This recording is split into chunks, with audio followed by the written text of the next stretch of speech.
Here's the speech for a woman with no life, written in that warm, faith-rooted and deeply reflective style you wanted. When we hear the phrase "no life," we often imagine someone who is dull, uninteresting, perhaps even lazy.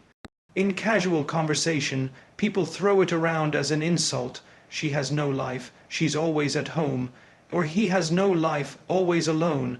But if we pause for a moment and strip away that shallow understanding, we realize something deeper.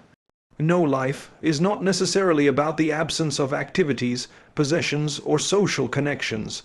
A woman could be busy from sunrise to sunset. She could have a large family, a stable income, and still feel as though she has no life. Why? Because life is not measured by busyness. It's measured by purpose, meaning, and connection to something greater than ourselves. A woman with no life may be someone whose days feel like a repeating cycle where her body is moving but her heart is not engaged. She may be going through the motions of work, family duties, or social obligations, but deep inside, she feels a hollow space that nothing seems to fill. The meals she cooks, the conversations she has, even the moments she smiles, sometimes they are done not out of joy, but out of habit or expectation. It is possible for someone to be surrounded by people and yet feel completely alone. She may be active in her community, but still feel invisible in the places that matter most to her heart. She may hear her name often, yet feel as though no one truly knows her. This is a kind of emptiness that cannot be solved by shopping trips, vacations, or new hobbies, because it is not the body that is tired. It is the soul that is thirsty. And here's something we often overlook. Sometimes the woman herself doesn't even realize she is in this state. She wakes up, she does what needs to be done, she keeps going. Until one day she pauses and wonders, is this all there is? Is this what my life was meant to be? That quiet question can feel frightening, but it can also be the first step to recognizing that no life is not a permanent condition, but a sign that something inside needs attention, healing, and renewal. Behind the calm face of a woman, there can be storms no one else has seen. You might pass her in the market, meet her at work, sit beside her in a family gathering, and you would never know the weight she is carrying. Her smile may seem genuine, her voice may sound steady, but her heart could be battling fears, disappointments, and wounds that are invisible to the outside world. Some women carry the pain of broken promises, dreams they once held close, now shattered without explanation. Others bear the burden of constant comparison, being measured against impossible standards of beauty, success, or perfection that society has forced upon them. There are those who have poured themselves into others for years, into their children, their spouse, their parent, solely to feel unappreciated, unnoticed, and quietly exhausted. And then there are the unspoken struggles, the loneliness that creeps in even when surrounded by people, the silent battles with anxiety, the overwhelming pressure to keep everything together when inside she feels like she's falling apart. Some women live with deep regret, choices they wish they could change, words they wish they had spoken, moments they wish they had seized.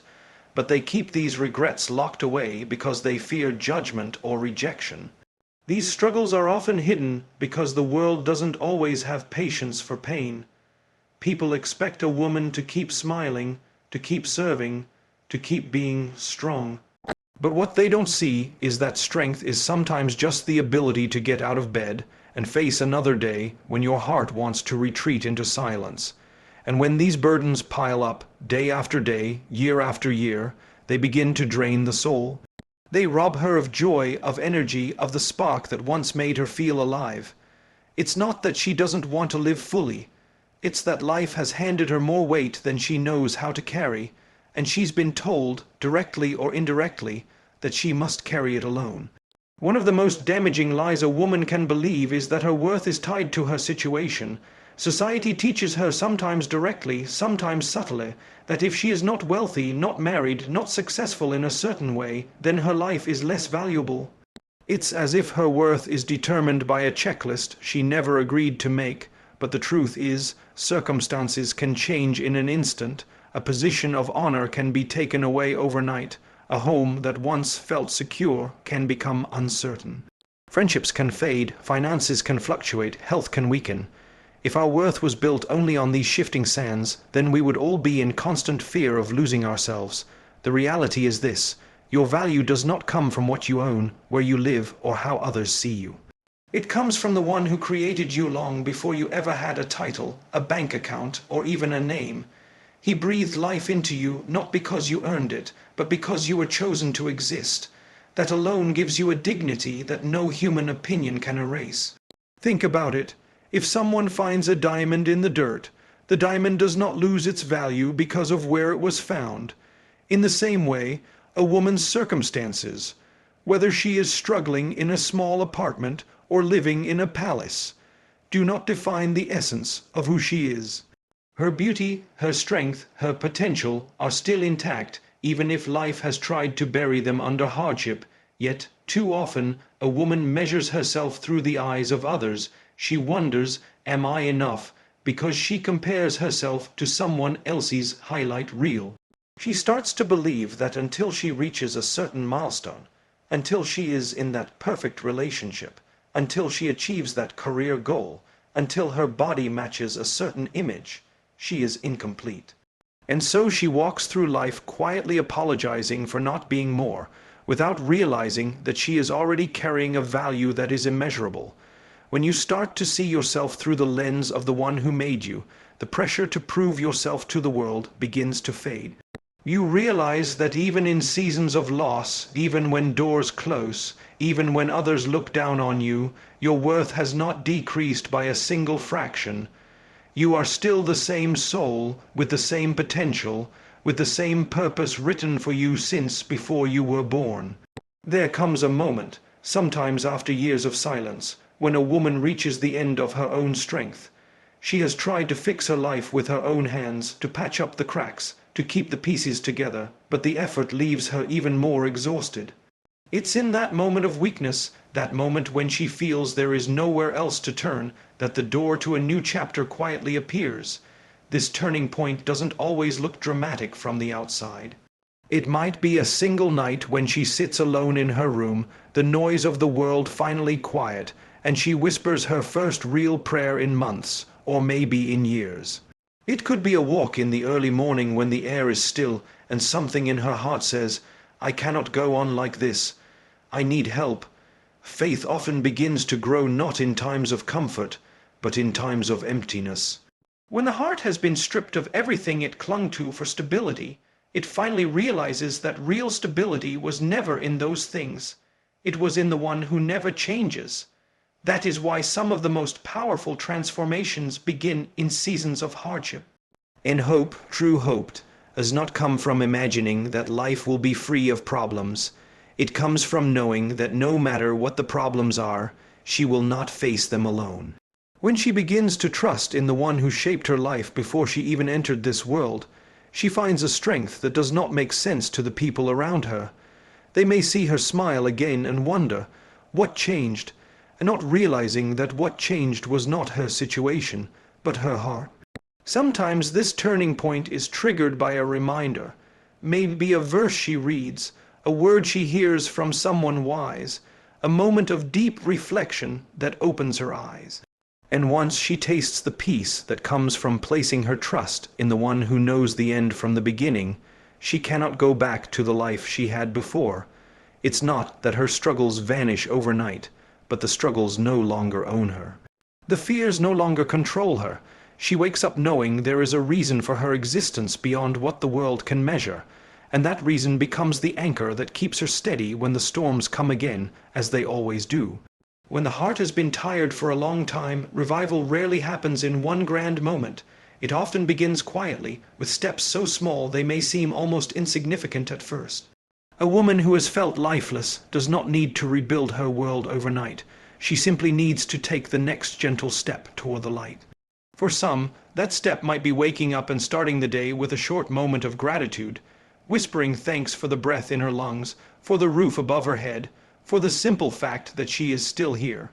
Gratitude softens the heart, and when practiced daily, It begins to replace despair with perspective. For others, it might mean setting aside just 10 minutes a day to nourish the soul, reading something uplifting, listening to words that remind her of her Creator, or sitting in silence to reflect.